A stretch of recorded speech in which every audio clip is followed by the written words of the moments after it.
Hello and welcome to today's Pedestrian and Bicycle Information Center webinar. Today we're continuing our two-part series about creating age-friendly streets.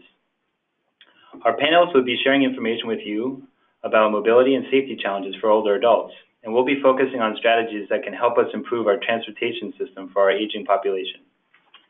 My name is Seth Lajeunesse and I'll be facilitating today's webinar. But first I'd like to introduce the panelists joining us today. First, we have Jana Leinert, who is a Senior Strategic Policy Advisor with AARP's Public Policy Institute's Livable Communities team.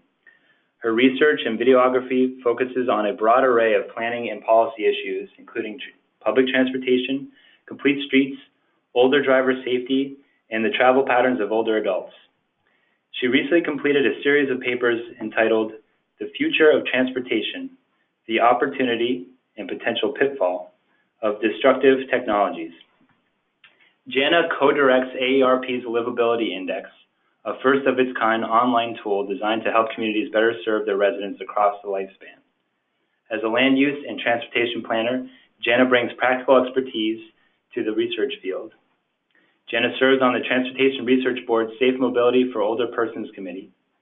She served 6 years on the Arlington County, Virginia Transportation Commission. She is passionate about expanding mobility options for all in rural, suburban, and urban communities. After Jana, we'll have James Shahamiri. James has been practicing traffic engineering for 11 years at the San Francisco Municipal Transportation Agency.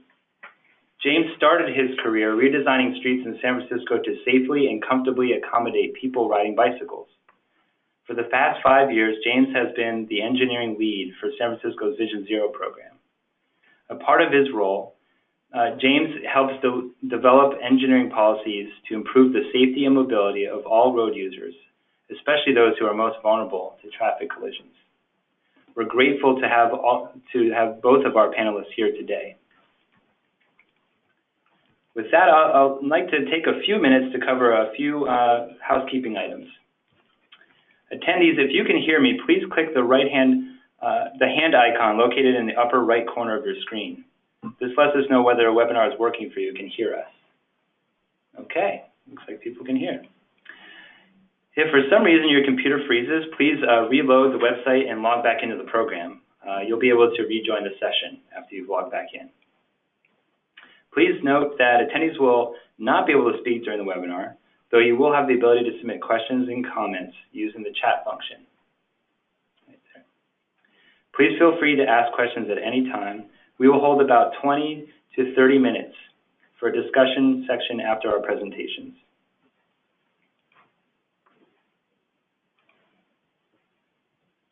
One thing to note too is that we'll be posting presentation slides and a recording of the webinar to the PBIC website, so you'll be able to look back at anything you missed. The presentation slides will be available within a couple of days, and the video archive will be available within 1 to 2 weeks. Later today, you'll receive a follow-up email from the UNC Highway Safety Research Center with a link that allows you to generate a certificate of attendance for this webinar. If you are attending the webinar with multiple attendees at your site, please make sure to forward this message to each of them. That email will also contain a link to the website where we will post the materials from today's webinar. This webinar has been submitted to the American Planning Association to be considered for 1.5 CM credits. Please check the online AICP event calendar for more information. All right. While we're mentioning multiple attendees, we just want to take a quick poll to learn more about the number of people currently viewing the webinar from one site. If you could please respond to the poll you're currently showing on the screen, this would help us get a more accurate count of the viewers we have on our webinar today. Okay, I'll give a few more seconds. All right, thanks everybody for your responses.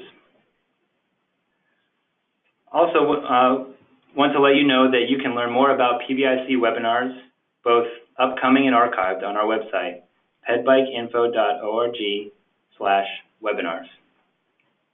And there are a lot of ways to stay informed about upcoming PBIC webinars as we announce these opportunities on Facebook, Twitter, and our newsletter. Additionally, if you're on Twitter and you're posting about the broadcast today, please use the hashtag #PBIC webinar. I want to let you know about two webinars specifically that relate to our webinar today. If you hadn't had the chance to watch our first webinar in this two-part series, which was held last Monday, it's available to review on our website along with the presentation. And our next webinar is this week on Thursday, May 2nd, from 1 to 2:30 p.m. Eastern Time Zone on creating active routes to everyday destinations. If this topic is of interest to you, there is still time to register, so I encourage you to visit our website to learn more about it and sign up via the registration link. So with that, I want to kick things off our webinar today and turn the session over to our first panelist, Jana Leinert. Jana, let me go ahead and share the screen with you to start your presentation.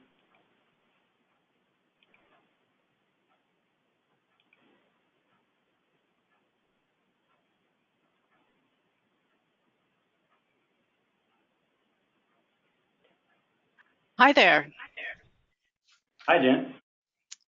I'm happy to be with you all for this webinar today. So last week, my colleague Bill Armbruster provided some background information about AARP's Age-Friendly Communities program, and also shared a lot of great design examples for how we can better design for older adults. And I know James is going to talk about street design in more detail this afternoon.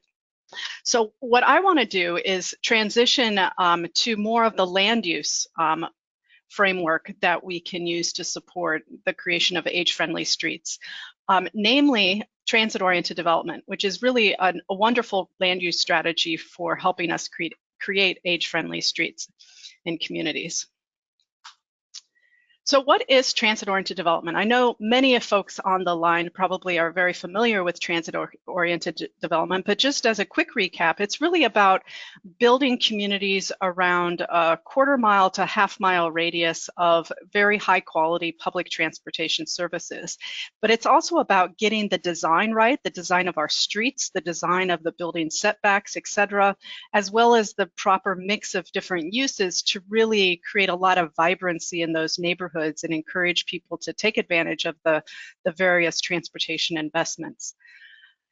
Now, Arlington, Virginia, where I live, is very well known for its transit-oriented development, particularly with respect to young professionals who have really flocked to the TOD communities around the Metro Rail corridors just outside the Washington, D.C. region. A number of years ago, I did a study for the Northern Virginia Transportation Commission where we wanted to see how do older adults' land use patterns vary by the type of land use, the type of community that they lived in. And so we were really, we interviewed across Northern Virginia adults age 75 and older. So we're really looking for those who may have already confronted some mobility challenges associated with aging, to see are folks more mobile who live in these more mixed use type of communities relative to more suburban areas. And we did a telephone survey with over 1,600 households across Northern Virginia. And then we divided our results by the type of community. So those folks living in what we call transit-oriented development or historic downtowns that have a nice mix of use and are very walkable, we compared their travel patterns to people of the same age group living in suburban or more exurban type of communities, and found some really interesting results. So this is a map of the Northern Virginia area and its various counties and cities, and you can see the great majority, yellow and white, are comprised of land area that is really suburban or more exurban and rural in nature.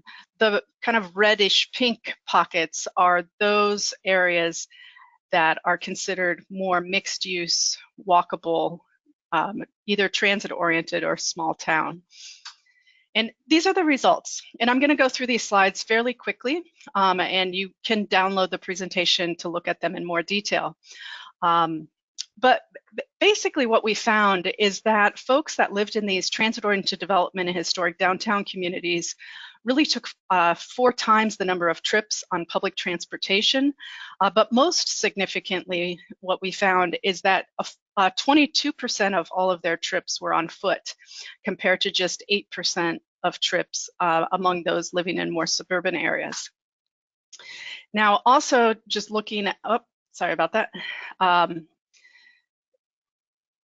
Looking at the right column here, we also asked if they had used the fixed route public transportation in the past month, and found that folks living in these walkable mixed use areas, 25% of them had, compared to just 14% of folks living in more suburban communities.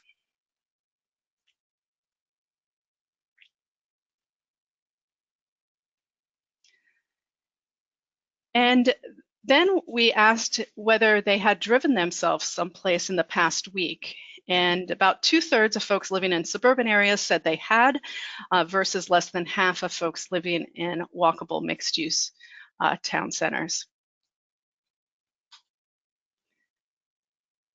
And then those same folks living in these walkable mixed-use areas took 20% more trips per week. And this is significant because we know the ability to get out and about as one ages is extremely important, that social interaction and just being part of a community.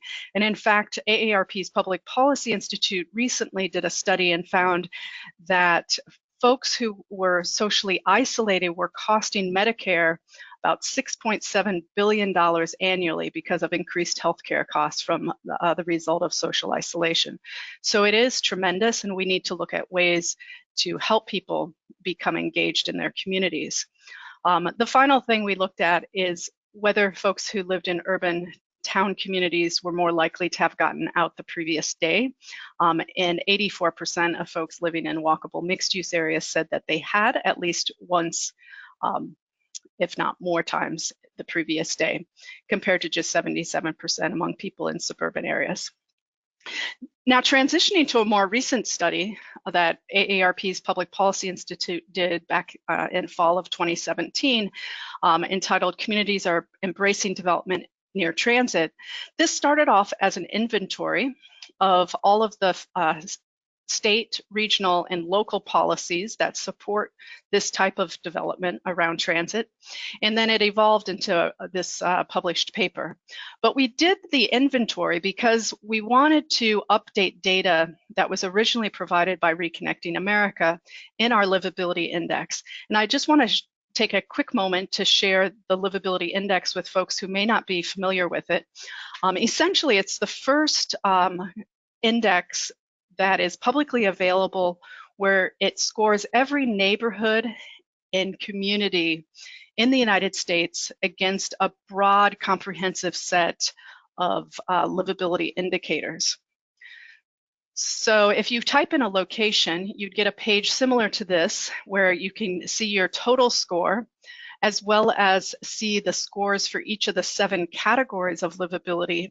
And then if you click on one of those categories, you can see the actual indicators that are at play to feed up into the category and total score. So I clicked on neighborhood for this screen grab, just because that is where we really capture a measurement for what we would consider these walkable mixed-use type of neighborhoods. These indicators are largely a measure of proximity. So, for instance, is your location within a half-mile walk from a grocery store, farmer's market, park, library, etc.? And then moving from the metrics tab over to our policies tab, this is where our TOD research came into play, that we were trying to update this information. And you can see this particular neighborhood does have a county policy related to transit-oriented development. And then just related, within our transportation tab, you can see the variety of different measures that we're using, from the frequency of local transit service, measuring walk trips by household, congestion levels, and importantly, I should note, speed limits, where you can compare your particular location or neighborhood against the median US neighborhood in terms of speed limits. And then finally, the livability index allows you to select any number of indicators you can pull down and then map that for this community. Here I've mapped Minneapolis, and you can see that in the more central part of the city, walking opportunity tends to be much better, and as you move out into the suburbs and beyond, the opportunities for walking decline. So back to our study on transit-oriented development. Again, we did this study in order to feed into our livability index. It's a comprehensive inventory of state policies. However, at the regional and local levels, it's really, we contained that to looking at those regions that had received one of 4 different types of federal grants that are often used to help build out transit-oriented development. So that included new starts, small starts, transit type of investments, Tiger grants, TIFIA grants, as well as TOD planning grants.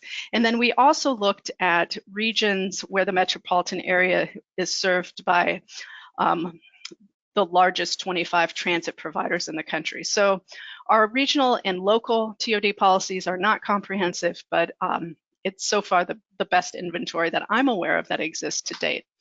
And these are just some examples of the type of different policies that are supportive of transit-oriented development at the different levels in a few different states.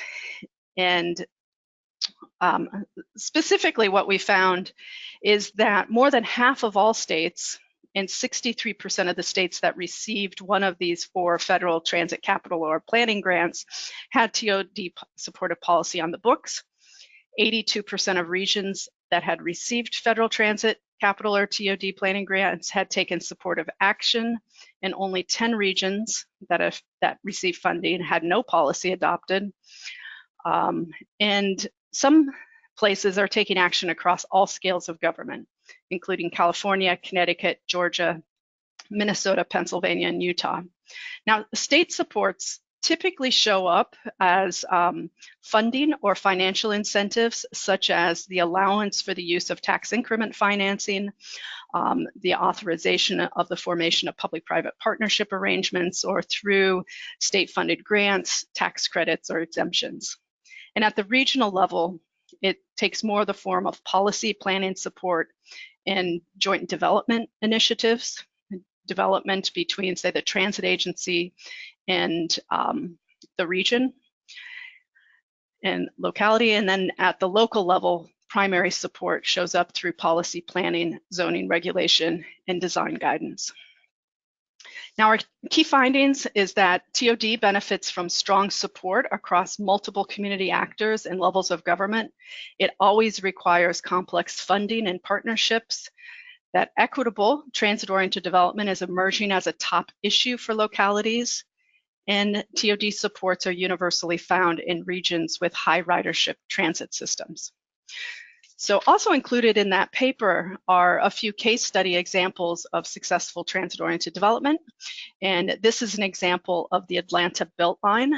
The Beltline project really started out as a vision of a graduate planning student who wrote a thesis envisioning the redevelopment of 22 miles of historic rail segments around Atlanta's urban core into a combination of parks, trails, transit, and new mixed-use housing, office, and retail neighborhoods.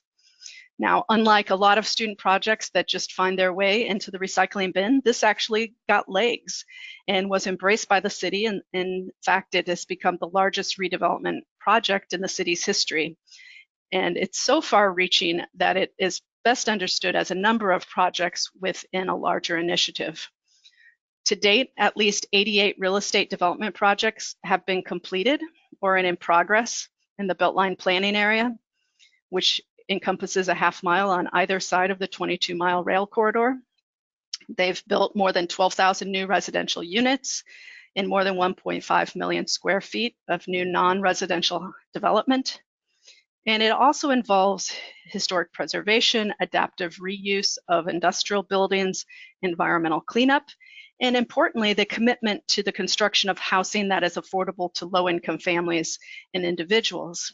And the Reynoldstown Senior Residences is one project example where they've built 69 affordable housing for people aged 62 years and older. That's very proximate to the Beltline project. And this is really giving a nod to what we found true with the Arlington study, in that transit-oriented development is not just beneficial to those who we sort of stereotypically think of being the future residents or current residences of TOD, but it's actually very, very beneficial to older adults as well. And we need to make sure that we're reserving a space where people of all ages and income levels can find a place to live within these very convenient type of development communities. Now, what's really unique about the Beltline project is that it not only seeks to develop, orient its new development around transit, but also around the trail system that links residences to those transit opportunities and to parks throughout the system. And based on research that was done by Active Living Research, Beltline residents should be among the healthiest in the nation. ALR's research found that trails that intersect with both green space and higher density mixed-use development attract the greatest level of physical activity. And the Atlanta Beltline initiative really goes beyond that. It engages a lot of local community partners to activate the trail system with a variety of different community type events to bring people of all ages out into the community, into the trail system, to really enjoy that. I also want to give kudos to the Atlanta region for their commitment to affordable housing. Certainly affordable housing it continues to be a great challenge in this region. However, back in 2005, the Atlanta City Council legislatively mandated a goal of building 5,600 units of affordable housing over a 25-year period. And when they fell short of that goal back in 2016, the Atlanta Beltline Initiative committed to investing over $18 million in additional funding over 3 years in order to try to help get back on track to meeting the goals that they had put forward. Now I want to pause and just insert this idea and concept, this project that is kind of gaining traction, starting in Denmark and kind of moving to different areas of Europe, and now also exists here in the United States. And I think it's a great opportunity for communities that have Beltline type of initiatives and interconnected trail systems to help get older residents engaged. And Cycling Without Age is a nonprofit that essentially matches volunteers who are able to push or pull older adults on bicycles in the community. And I think it's just a wonderful opportunity to engage people of all ages. So that was an aside. Back to equitable TOD.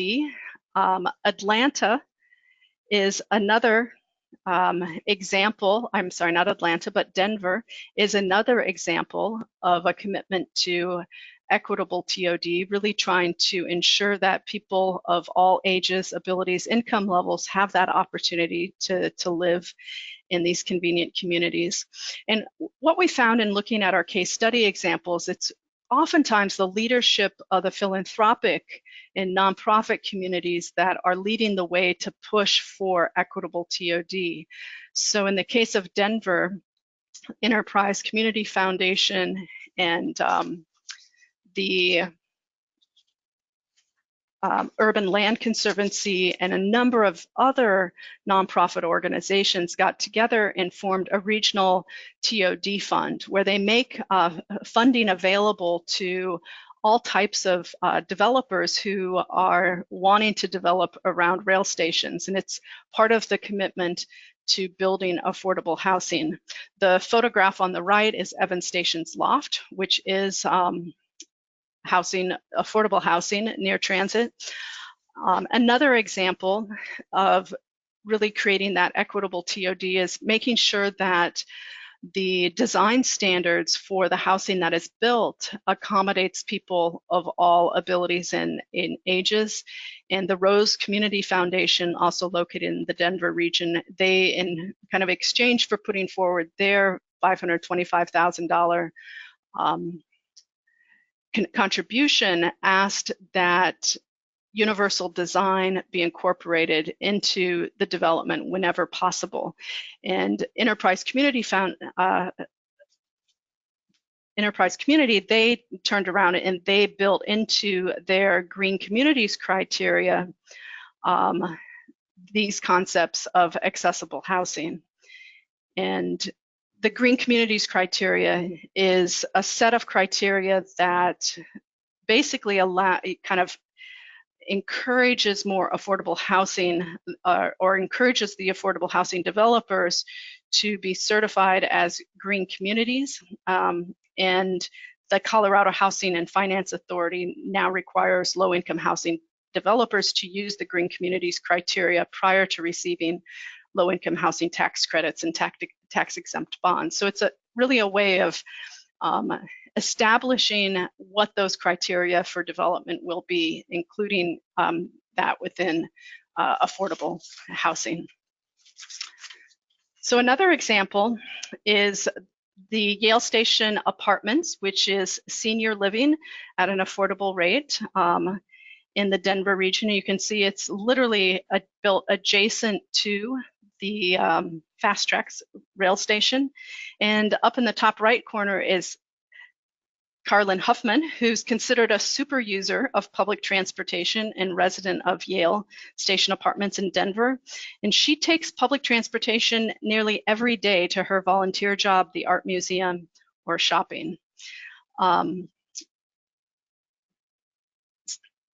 Affordable housing and just housing for older adults near transit has not only the benefits for the individual, but also for the community and for the developer. So on the developer side, they found that senior housing requires much less parking as part of a project, which can increase affordability all around.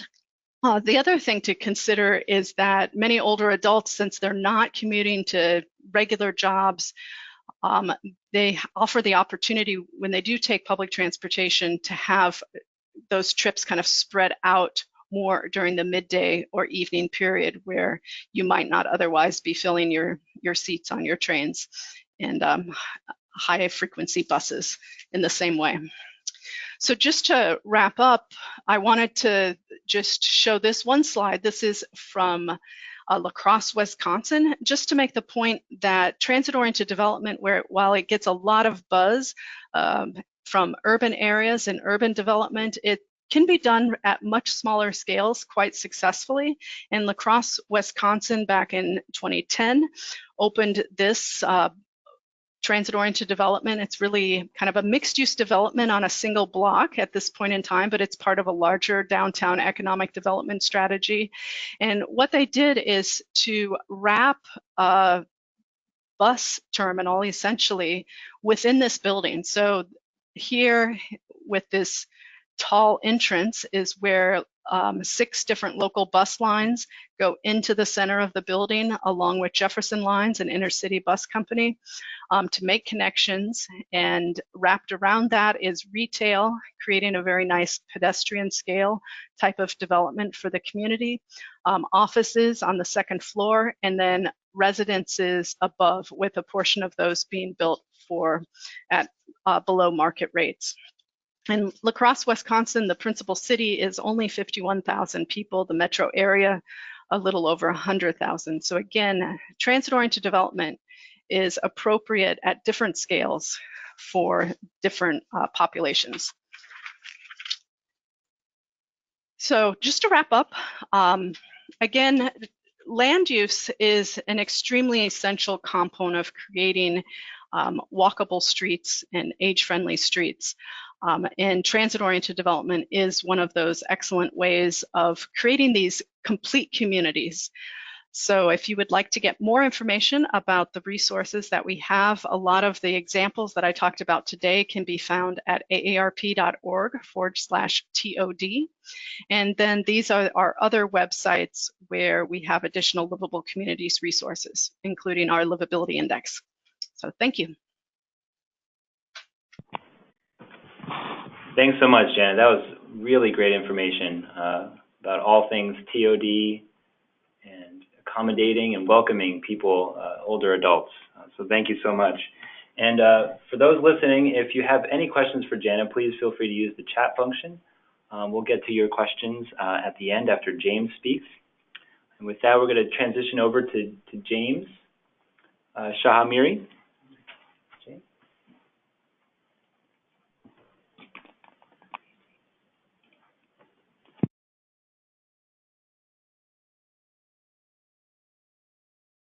Hi, this is James. I'm going to get started. So today I'm going to talk about a number of topics for engineering, specifically for older populations, but these are all applicable to everybody who are using our streets. Reduced crossing distances, slower walking speeds for our traffic signals, how we set up our traffic signals to be more pedestrian friendly, accessible pedestrian signals. How do we make sure that our signals are serving all users, not just those who have good use of their eyes and ears, leading pedestrian intervals, and also speed management. So starting off with reducing crossing distances, really the goal here is to reduce the exposure of people crossing. We want to get people across the street as quickly as possible, but in a way that reduces their exposure to traffic. And the secondary goal, and I think this is particularly applicable to more vulnerable populations, is how do we reduce the intimidation of people crossing? I mean, for an able-bodied person crossing a 4 or 6 lane road, maybe it's a little uncomfortable, but you can do it. But for somebody who walks really slowly, somebody who is maybe a little more fragile, that's a huge barrier to their ability to get out and about. San Francisco has a very large older population, and so when we're looking at designing our streets, we're not looking at specific locations. We're really designing our entire street network for older adults and vulnerable populations.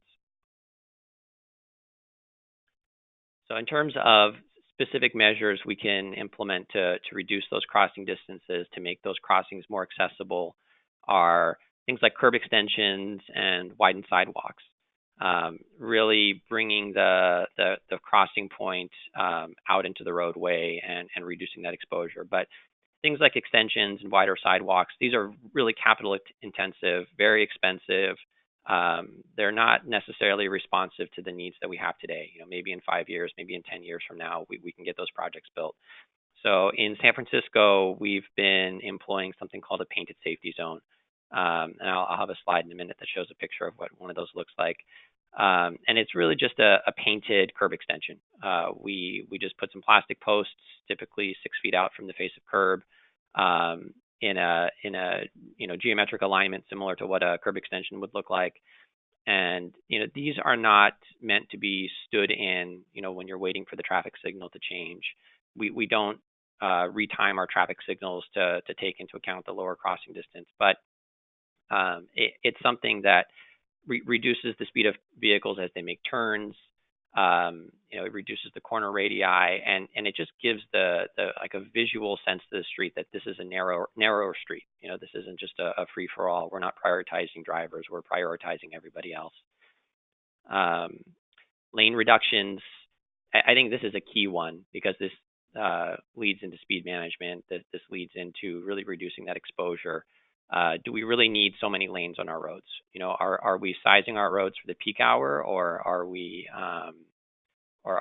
really trying to capture the most efficient use for the rest of the time? And things like protected bike lanes. When we go out to the community, a lot of times people say, oh, we don't need protected bike lanes. There's not a lot of people riding here, but these are great tools to reduce that exposure. When you push out the curb in order to capture a protected bike lane, or you push the parking out, make a floating parking protected cycle track.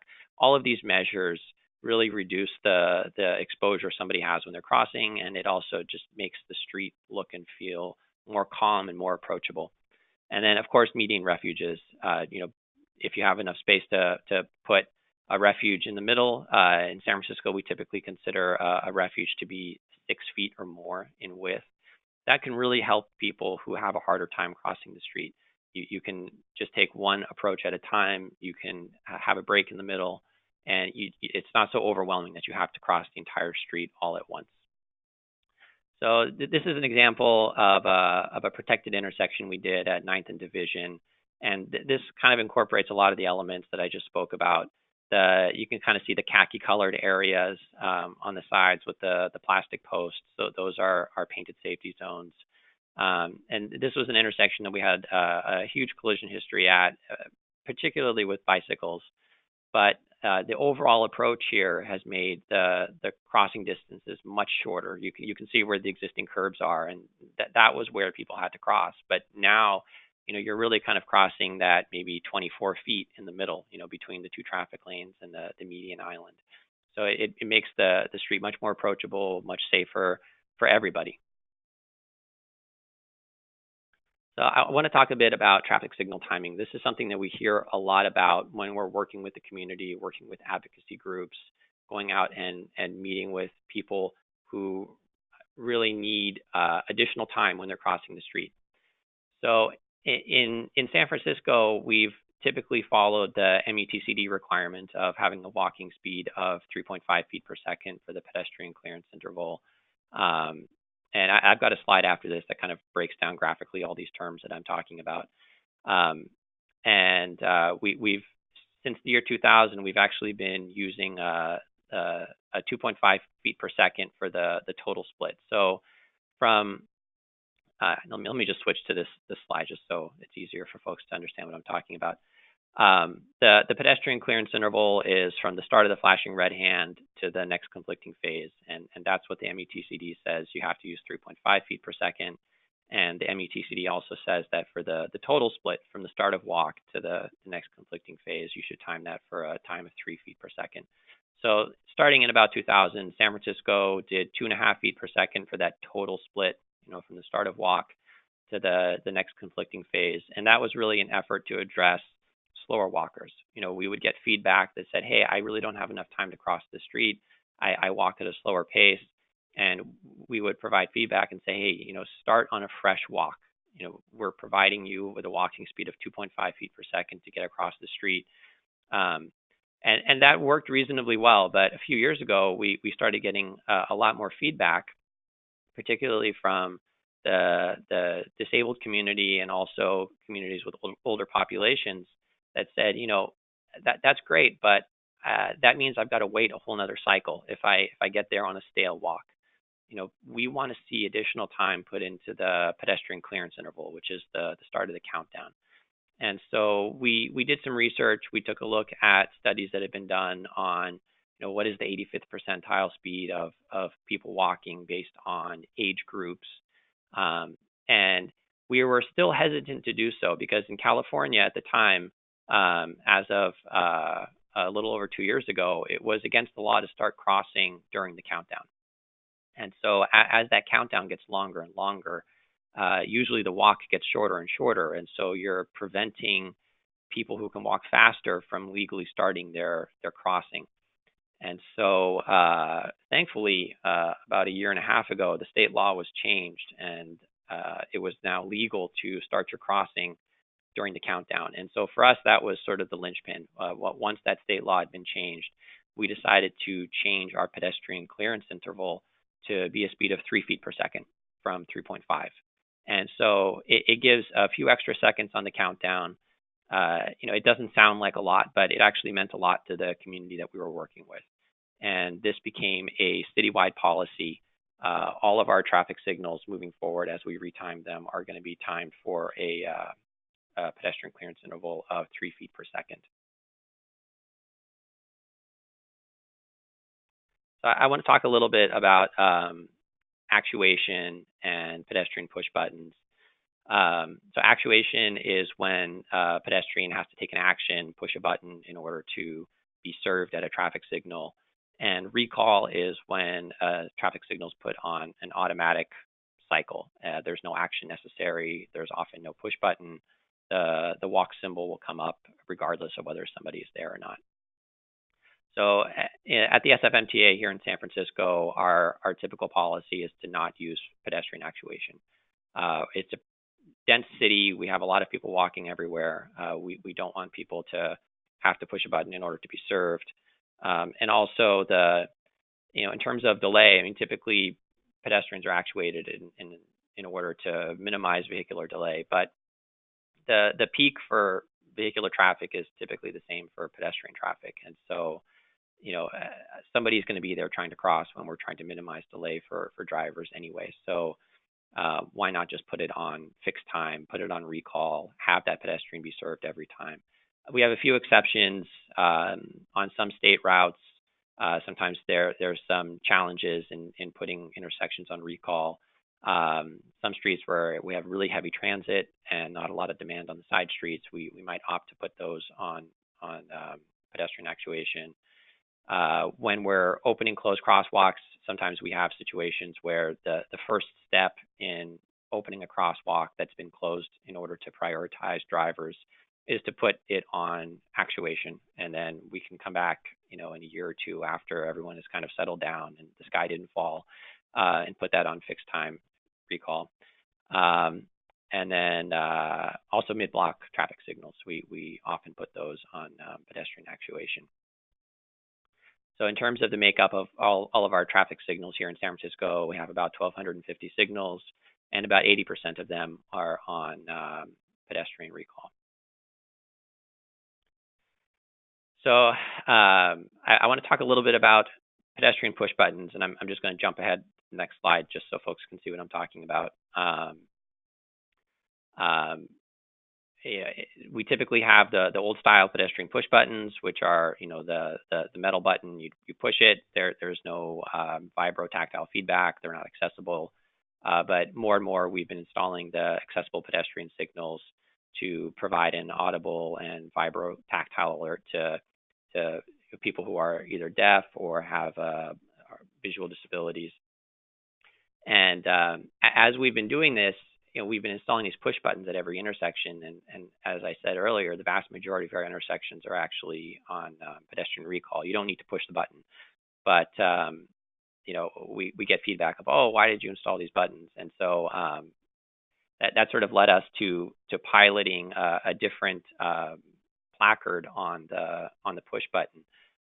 These are the three placards that we've been using. The two on the left are the MUTCD approved placards. The left side is the one that if you have to push the button to actually get the walk signal, it's a pedestrian actuated signal, we'll put that placard. But for the majority of the APS units that we had, that it was just there as an accessible button. It wasn't there to actually trigger the signal. We would just sort of put this little information placard, just stating how to use the pedestrian signal. But now the center placard is sort of out of date with the state law change, because it tells you not to cross if the countdown has started. So we've started trialing out this right side placard that just says accessible message only. It's got Braille on it to indicate what the message is for somebody who can't read it. And we're still doing an evaluation of it, and we're hoping that the MUTCD catches up with a new plate for locations that are on pedestrian recall. So I want to talk a little bit about leading pedestrian intervals, LPIs. This is when the walk indication comes up ahead of the concurrent parallel vehicular phase. And these are great. I'm a huge fan of the LPI. It really helps people crossing get out ahead of turning traffic. It helps establish people crossing in the crosswalk. And I think it's also a great way for the city to show that we prioritize people walking. We're going to let people walking go first. You're more important to us. We value you. And so the SFMTA has developed some guidelines on LPIs, and they ultimately state that that we should be installing these everywhere unless there's a very clear reason not to. So we've been aggressively installing these citywide. So I'd like to talk a little bit about speed management. So speed is a huge indicator in collisions, whether somebody's going to survive or not. If a person walking is hit by a vehicle at 20 miles per hour, they have a 90% chance of survival. If that same person is hit by somebody driving at 40 miles per hour, their survival drops to 10%, which is huge. And so we really want to be designing our streets to have as low of a speed as possible. So the different tools that we have in our toolkit, it starts with how do you set the speed limit. Here in California, we have a very standardized process in how we set the speed limit based on the 85th percentile. And do you round up? Do you round down to the nearest 5 mile per hour increment? But we have an option to reduce whatever the nearest 85th percentile speed is down by 5 miles per hour based on things like collision history or density of housing or number of pedestrians around. And we're fortunate in San Francisco that we can use that justification almost universally, just given how dense the city is. There's a very high density of housing and commercial and job use. So we always go for the lowest legally justifiable speed limit when we're setting speeds in the city. Now, a speed limit sign in and of itself, it may not do much. Drivers may still drive, at the speed that they're comfortable with, but having that lower speed limit allows us to justify other changes to the road, such as speed humps and other geometric changes that maybe aren't justifiable at 30 miles per hour, but they are justifiable at 25. Another tool that we use is slower traffic signal progression. When we're timing our signals, we're really aiming for 20 mile per hour progression speed. We have a project right now that's retiming 1/3 of our traffic signals citywide. We're doing that over the next year. And we're implementing all of the things that I talked about earlier, such as the lower walking speeds, the LPIs, but we're also coordinating our signals for this lower 20 mile per hour speed. Putting pedestrians on recall is another tool that we use, even in locations where maybe there aren't a lot of people crossing, but having that side street phase interrupt the main street, every 60 seconds, every 75 seconds, whatever it may be, that helps manage speeds. You're not just resting on green. You don't have this huge green band that a driver can just, race through. And then also the lane reductions, which we talked about earlier. Do we really need to have, such a high number of lanes? When you look at the peak hour over a 5-day work week, you have about 20 hours in a week that is the peak hour, but that's only at 12% of the time. So are we really designing our streets for that 12%, or are we going to design it for that other 88% of the time when traffic isn't as heavy and we don't want such a wide street that invites speeding? And then we also want our roads to be self-enforcing. And so in San Francisco, that's typically meant speed humps in residential areas. We're very aggressive with our implementation of speed humps. Things like chicanes, lateral transitions, narrow lanes. There are a number of tools that we can use to really encourage drivers to drive at a slow speed. And a lot of this comes back to the core principle of Vision Zero is, if a collision happens, we want it to be as low impact as possible. We're not trying to eliminate traffic crashes. We know traffic crashes are going to happen, but we want to minimize the damage that's done. So that's it for me. Thank you. Thanks, James. That was terrific information, sharing about all the ways that we could make it friendlier for older adults to get around, both through signaling and changing of the environment. So thank you so much for that. Well, I think now we have time for discussion. At this point, if you haven't submitted questions through the chat function, please feel free to do so now. With that sort of invitation, I do have a couple questions for our esteemed panelists here. One is related to these pedestrian safety zones, James, that you had referenced.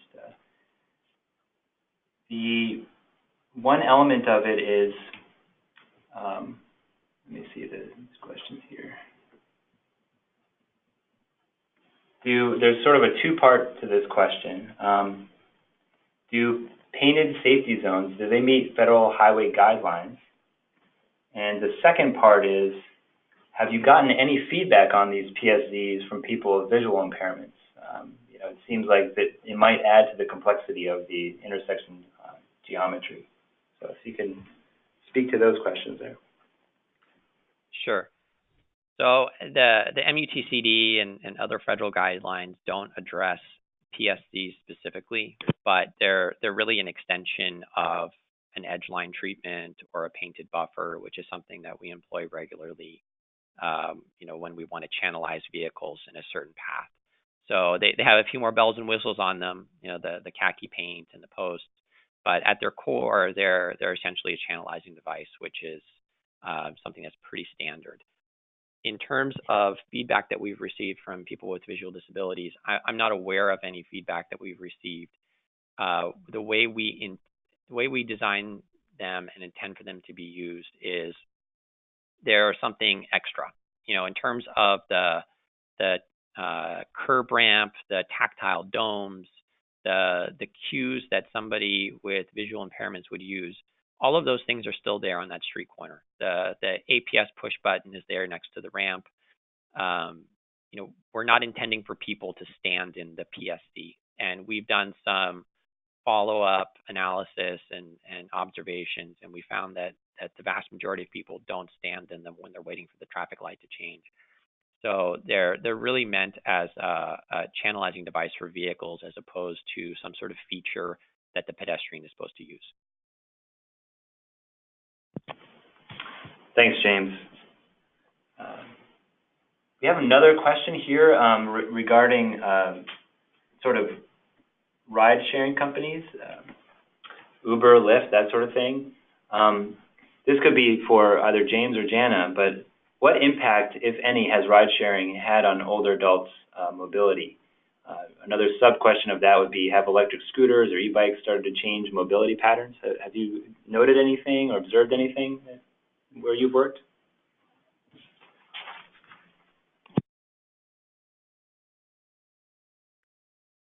I guess I can start. I don't think I've seen anything specific to how these mobility companies have impacted aging populations. I mean, we're inundated here in San Francisco with Ubers and Lyfts, and we're trying to work with them to address a whole litany of issues that we have on our streets. But I am not aware of any research that we've done on how they actually impact people with, you know, older populations or people with mobility impairments. This is Jana, and we hear a lot from the aging and disability communities actually about the introduction of these new types of services. And on the one hand, it's very positive in that it has provided additional mobility options within communities that have services such as Uber, Lyft, Via, and just a few places. And on the other hand, we do hear a lot about the problems of being left off in the middle of the street because they cannot access the curb, and this can be very dangerous for frail older adults who really need to have a very accessible ability to get in and out of the vehicle and access into the building. The other major issue that we hear is when these types of vehicles stop in the crosswalk and block people's ability to effectively navigate and safely navigate the crosswalk. So I think there's definitely areas that our cities need to work on in order to improve access with these emerging vehicles.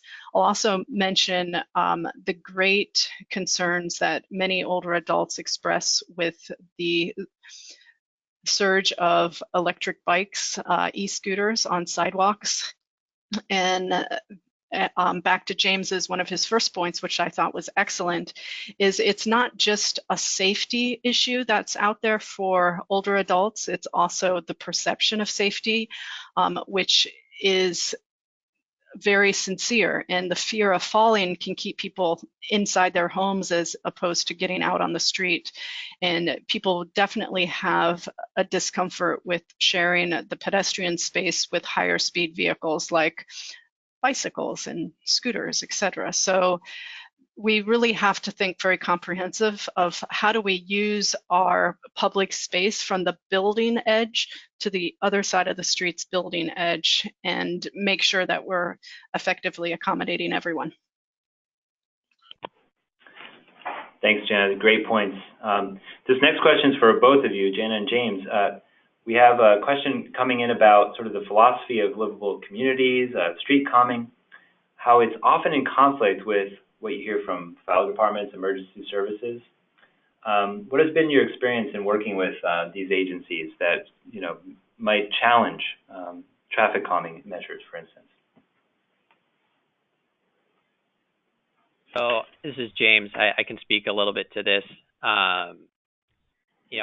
Over the years, as we've gotten more aggressive with traffic calming, speed humps, protected bikeways, we have run into friction, particularly with our fire department. On the surface, it looks like the goals are at odds with each other. The fire department, they want to have clear space. They want to be able to pass parked fire trucks. And so we went through a period of time where our relationship was not great.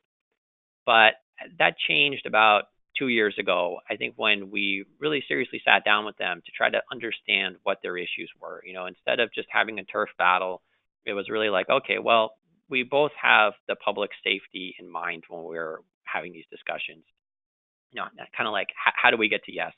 And I think it was really great for our engineers to go out into the field, go and observe their training programs, go and look at demonstrations of buildings on fire, and really have an understanding of the challenges that they face. And I think it was equally important for the fire department to take a look at the issues that we have to face as engineers when we're trying to design our streets. And we've come up with a number of compromises. Very often when we're proposing speed humps, they say, hey, that's an emergency response route. Can you do a speed cushion, which has a different profile and is easier for a large vehicle to go over quicker. We developed custom fire truck turn templates where we actually went out to the yard and took all the measurements for all of their equipment, came up with kind of a generic worst case turn template for their vehicle. And, we were able to demonstrate that, hey, we actually care about your concerns and we're going to design for you, where you specifically need it.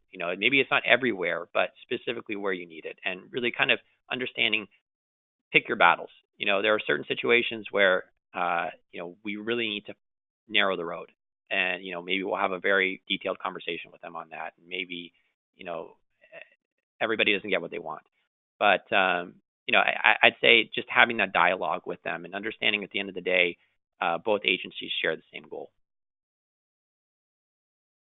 I don't really have anything to add to that. It's great. That was a great comprehensive response. Thank you, James. Super helpful.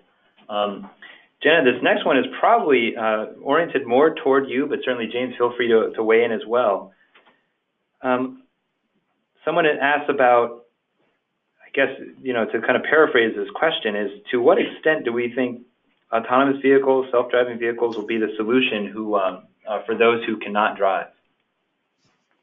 Excellent question. We hear this a lot, surprisingly, among many policymakers who say, well, we're not going to need public transportation with autonomous vehicles. And I actually have a whole set of recent work out on the future of transportation and kind of hitting at these questions.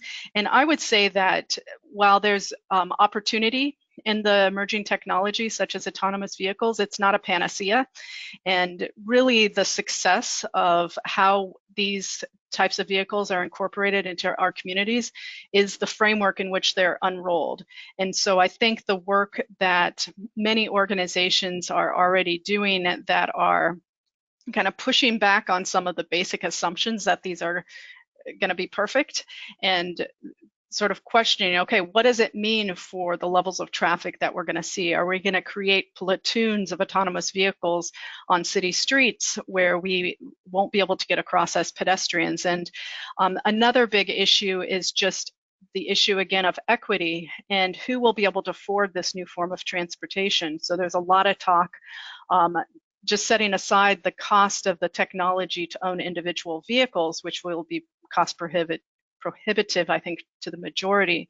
But even as the service rolls out in autonomous fleets, there's still an issue of how economically affordable are those types of services going to be to lower income individuals. And one of the points I always make is that we need to ensure that we're still investing in our public transportation systems, because that helps to guarantee affordability across the board. So I could go on a long time about some of this. I invite people to see our Future of Transportation website, aarp.org/future of transportation. Thank you, Jenna. Very thoughtful response to that. You're right, it's super complex. We don't know how this is all play out either, right? We have a question here that, actually two questions, but we want to sort of wrap it up into one. It's for either of you to respond to. One about sort of talking through the relationship between lane widths, travel lane widths, and travel speed, and another about sort of the political nature of higher speed roadways. There apparently are some counties, municipalities that are really concerned about being sued, and so by road users outside of vehicles. So what they do is design roads for higher vehicle speeds. The question really is how do we persuade counties, municipalities, especially ones that have higher percentage of older adult populations, that lower speeds really expose these places to less risk? So I know that is quite a compound question, but I guess we could start with just the relationship between lane widths and speed, and then go from there. Sure, I can take a crack at that. We've in San Francisco, our typical lane width is 10 feet.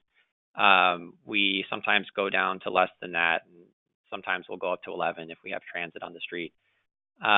We haven't done any formal evaluations of any sort of correlation between lane width and speed. We've done a few before and after speed surveys when we've kind of narrowed a roadway down with some bike lanes and the narrower traffic lanes. And to be honest, we actually didn't find a huge difference in the speeds before and after. But I don't know if that's really a comprehensive analysis. I personally like narrower traffic lanes. I find myself when I'm in other cities that have wider traffic lanes driving at a faster speed, just because it feels like I have more room and there's less obstacles on either side of me. I think the narrower lane widths really sort of indicate to the driver, okay, you have this little amount of space, like you need to be careful. Don't hit the parked car next to you or the vehicle traveling in the lane adjacent to you. But I think that would be an interesting topic to do more research on. In terms of the second question, liability, I think it just comes down to what are the values and priorities of the community. If the community prioritizes moving as many cars as possible, as fastly as possible, that's where the politics are going to lead. As transportation professionals, we can only do so much before politics kick in. And I think really having a frank conversation with policymakers and leadership in your city to say, well, what are our values? Are we trying to prioritize vulnerable road users, or are we trying to move as many cars as quickly as possible? And I think this goes back to the point that Jenna was making earlier, that not having a safe place to walk is a real barrier to older adults getting out of their homes. And when we have communities that are designed for fast cars, fast speeds, and nothing else, I think that's a question that needs discussion. And again, excellent answer, James. I would just add, there's I think the research in publications that was done in the Journal of American Planning Association a number of years ago, Eric Dumbaughh, Dumbaugh, in Robert Ray, Safe Urban Form, Revisiting the Relationship Between Community Design and Traffic Safety. And I think there are other publications by Eric as well out there that specifically talks to the 12-foot lane width myth in terms of safety. And so I would maybe start there. But again, it's just all of what James says, I think, is really important, that we need to look at safety for all users. And speed, there's been plenty of academic research, I think, at this point to show that speed kills. Put very succinctly and effectively, thank you. Yes, indeed, speed is a major factor in safety of all road users. Getting from sort of the network level of larger roadways, arterials, that sort of thing, down to more facility level, someone asked about the sort of research being done on safety implications, safety outcomes of shared use paths that mix pedestrians, cyclists, scooter users, etc. Has there been a look at sort of the impact on pedestrians and people with certain impairments or advanced age? So this is Jana. I'm not actually up to speed on the state of the research. I know that as a transportation commissioner for Arlington County, I was very frustrated with the lack of data that is being kept for Arlington's multi-use trail system, that there's a lot of crashes that go on out there but are not reported, or would be very difficult to get through the hospital reporting system. So I think, that is one major impediment, but perhaps James or PBIC staff have other good resources that you could point people to. Yeah, that's actually a very timely question. I missed a meeting for this webinar to actually discuss this with our colleagues at Public Works and City Hall, because we're in perpetual conflict over this question. Are shared use paths safe or not? What is the level of conflict? And we have about 15 miles of shared use paths in San Francisco, and I did a collision query, a 5-year collision query based on all these 15 miles, and I only saw one reported instance of a cyclist and a pedestrian getting into a collision. But I agree with Jana that there's probably a lot of unreported crashes that are happening. And I think taking a look at the hospital data and trying to just get a sense of like, well, what are the conflicts?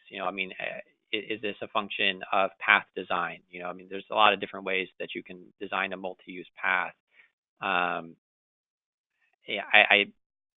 continue to be frustrated with the lack of information on this topic.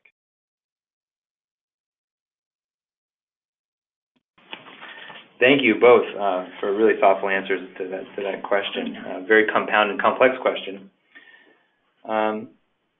There's one, when we get some information, often you wonder about what are the implications for my work. So a question that's been posed is that where would be a good place to start if you're working at a local level to start implementing more sort of age-friendly streets and policies?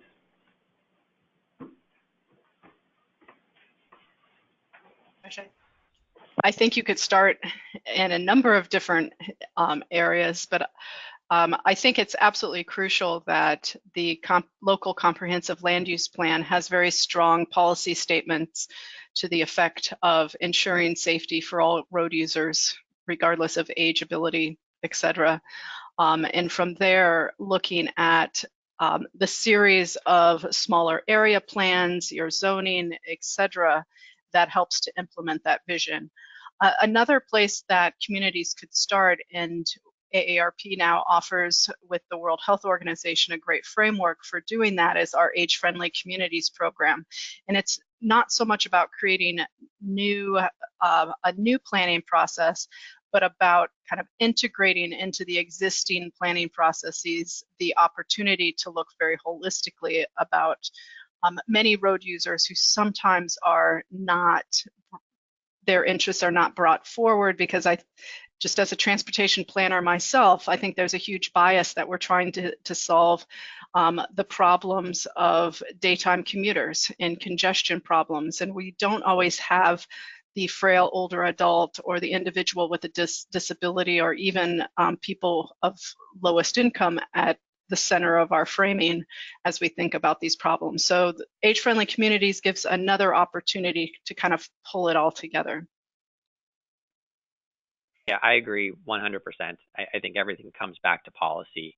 You know, as transportation professionals, we can only get so far, you know, with best practices and trying to, you know, shape our projects in a way that we think are going to be safe. But, you know, the congestion question is very frustrating. You know, we get pulled in both directions. You know, City Hall says, hey, you know, why are people still dying on our streets? And by the way, can you please speed up all of these streets because people are sitting in traffic? And in my mind, these goals are at odds with each other. You know, you can't have a network of streets that prioritizes fast traffic that's also safe. And so I think it really comes down to developing a set of values for your community. Like, what are we going to prioritize? Thank you. Thank you so much for those responses, giving us really, really great sort of examples of where to begin and sort of the reasoning behind that as well. So thank you so much. I think that probably about wraps it up for today. Just for everyone listening, you'll receive an email later today with a link to the archive page, as well as instructions for downloading your certificate of attendance. Finally, I want to let you know that there's a brief survey that will appear once the webinar has ended. We very much appreciate your feedback and comments on today's presentations. And thank you again to our panelists, Jana and James, for your presentations. And thanks to all of you for attending today's PBIC webinar. Have a great day.